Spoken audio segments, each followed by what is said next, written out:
Hundreds of thousands vote early ahead of New York City's Democratic primary election, the latest front in the war on rats. Congestion pricing tolls bring in the highest revenue yet, and formerly incarcerated New Yorkers become bike mechanics. From WNYC, this is NYC Now. I'm Janae Pierre. Tuesday is primary election day in New York City, and hundreds of thousands of voters have already cast their ballots. At stake are races for mayor, comptroller, and public advocate. As WNYC's Bridget Bergen explains, voters shouldn't expect results immediately. So for people who are looking to see those results and maybe wake up to a headline that says someone is leading, but we don't have a winner, that is not a sign that anything is wrong. Election officials will start tallying votes after polls close Tuesday night. If no candidate reaches more than 50% of the vote by then, the next tally is scheduled for Tuesday, July 1st. And don't forget about mail-in and absentee ballots. They can continue to come in up to a week after Election Day. Poll sites open Tuesday from 6 in the morning to 9 at night. The MTA says it collected $61 million from drivers through its congestion pricing program in the month of May. That's the biggest monthly haul since it launched in early January.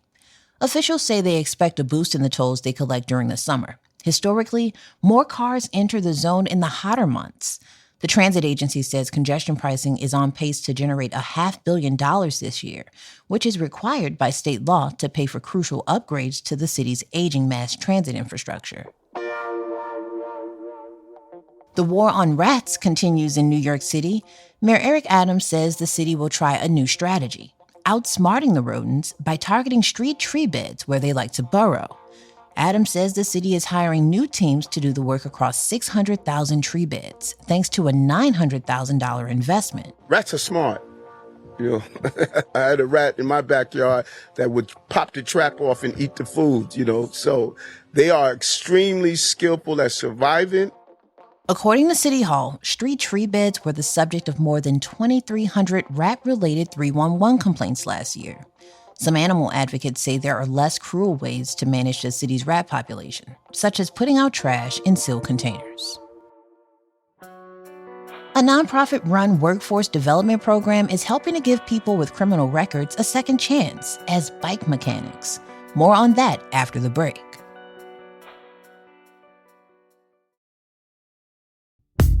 City Bike continues to expand across the 5 boroughs. That isn't just good news for riders, but also for people who can fix bikes.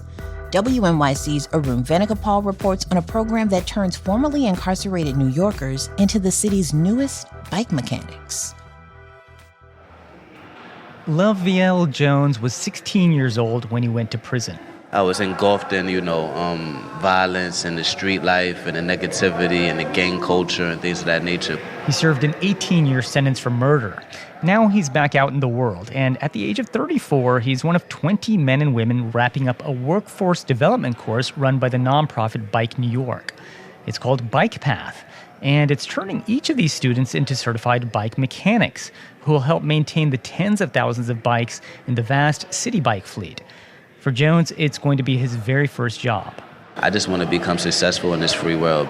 The unemployment rate for people who have been incarcerated is around 60%, according to 2022 data from the Bureau of Justice Statistics. That's about 15 times the rate of the general population. This course is designed to close the gap. The course is 3 weeks long and is held in this large space in Industry City in Brooklyn. There are hundreds of bicycles in here, including regular city bikes and electric ones. And the students have hoisted some of them up on racks and gathered around them as they learn the ins and outs of bike repair. I'm learning what bike pedals and how to do the brake system onto the bike. I've never learned how to do that before. Tia Hopkins is from East New York. She's 59 and formerly incarcerated and has bright blue hair and a sly grin. I like hardcore work like this. I like being under a car. I like pulling things apart and trying to put it back together. A lot happens over this 3-week course. Jeremy Lockett, who runs the program for Bike New York, says on day one, the students tend to be apprehensive because they have criminal records and have seen doors repeatedly shut in their face.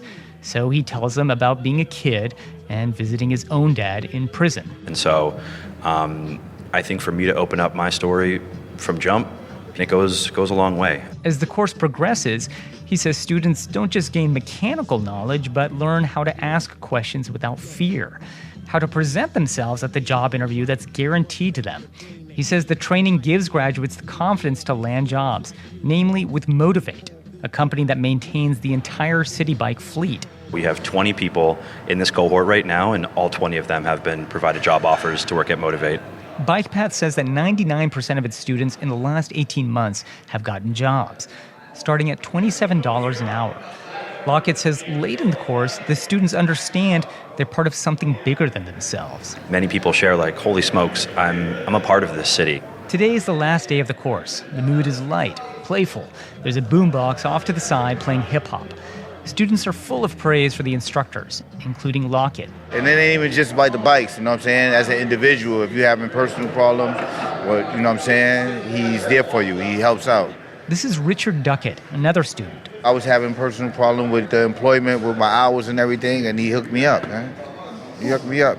At the end of the final class, with job offers in hand, all the students head outside with bikes they've received as gifts from the program and hit the road. Come on, everybody ride out!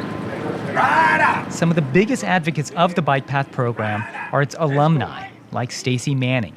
I was struggling to find employment. I was struggling to try to find ways of establishing myself back into society.